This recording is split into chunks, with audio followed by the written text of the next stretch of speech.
Je ne serai pas aussi péremptoire que mon cher ami Aziz sur la question, parce que pour moi, je trouve que la loi a encore une chance de prospérer.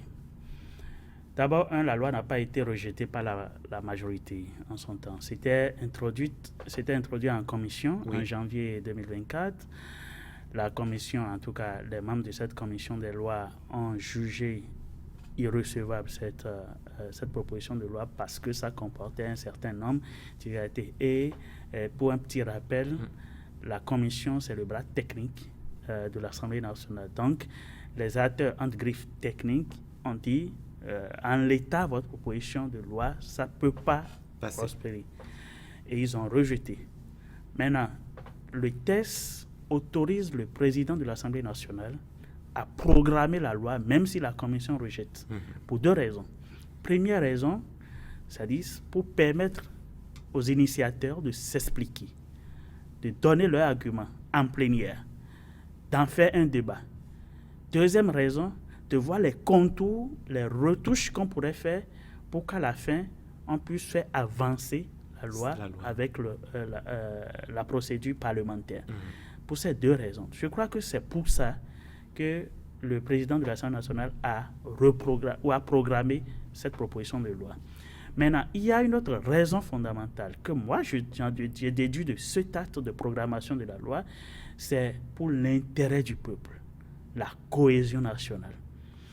Et je disais que je ne serais pas aussi péremptoire que mon cher ami Aziz, parce que la loi, une fois désormais programmée en plénière, les différents députés, que ce soit du Bloc républicain, de l'Union progressiste, le Renouveau, du parti Les démocrates, tous ces députés auront désormais la possibilité de se prononcer sur cette proposition de loi. La commission a rejeté parce que. Aujourd'hui, nous sommes en commission. Nous avons proposé ceci parce que nous voulons tel résultat. D'autres députés peuvent dire non, nous voulons qu'on retouche cet article.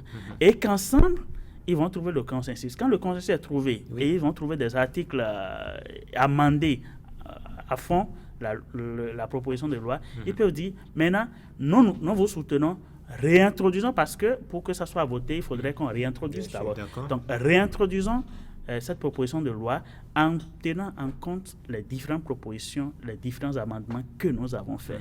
Donc, dans ce cas, on réintroduit au niveau de la commission qui avait déjà participé au débat en plénière, pourrait statuer, renvoyer maintenant ça sur la table du président de l'Assemblée nationale et le processus va évoluer jusqu'à l'adoption.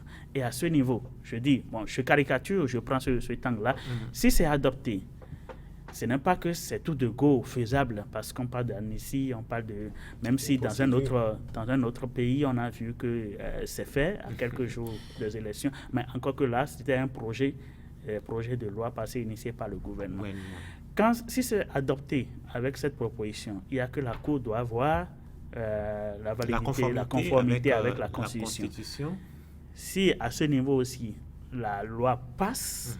ça arrive au niveau du président de la République. Vous vous souvenez, le chef de l'État avait déjà déclaré qu'en l'État, la loi ne doit pas passer. Techniquement, ça il a montré ouvertement que l'amnistie de ces personnalités politiques... Et qu'il n'est pas disposé à le faire. Mais il a dit, en tant que président de la République, en tant que Patrice Talon également, il n'y a que les représentants du peuple ont décidé de valider cette proposition de loi qui est arrivée à son niveau.